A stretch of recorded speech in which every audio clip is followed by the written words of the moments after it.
New Spring 19 Halfdome helmet. Once again, an evolution of a product that we've had in the line for quite a while with some really nice updates.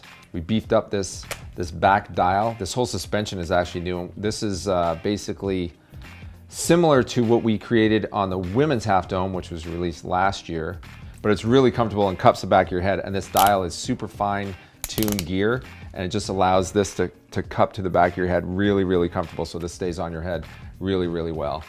We beefed up the headlamp clips. We beefed up the EPS liner down around the ears, so we made that more burly. The Y slides to give you the adjustability around your ears. Comes in 4 colors. 2 sizes, the small medium and the medium large. The small medium is 330 grams and the medium large is 350 grams. Price stays the same at 59 bucks, so $59.95.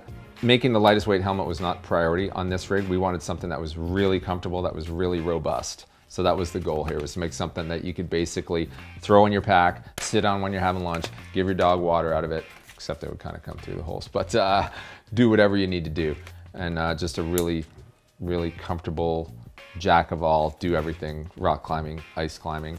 So this thing can take a beating. You could, can roll down the cliff. It's gonna get scratched up, but it's not necessarily gonna get dented up. Whereas the Vapor and the Vector, these guys, the idea behind the Vapor was to create a helmet for people to wear that didn't want to wear a helmet. So lightweight was the priority here. So we took away as much as we could and made it the lightest weight helmet that still passed the CE requirements. Frankly, durability wasn't a priority on this rig. We just wanted something super lightweight. It's a really low profile of liner and then a super thin polycarb shell. So plus, frankly, climbers are more vain than they like to pretend that they are. So having a low profile, cool guy looking helmet is important to some people versus something. Generally, these helmets sit up a little higher because they have to have more foam in there to absorb the energy. The shell doesn't really absorb the energy. It's the foam inside the shell that absorbs the energy.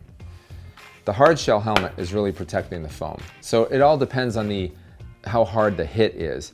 So if you took one hard hit with this thing, you could look and you could see it cracked and that helmet's done too. Just the reality is it's more likely, these are more like a bike helmet, right? Where they're really for one hit, because the shell actually, it's just almost kind of holding everything together. It's not really providing any energy absorption. It's purely in the foam. So the foam is taking the hit on this thing. So if you take a significant fall into the wall or like a rock hitting you on this thing, you can look and you can see pretty well, and you should take the pads out and check it out and inspect your helmet. If you start seeing cracks and stuff, then this helmet is done. This helmet could be done too, but it's just less likely because it's really protected by this robust shell.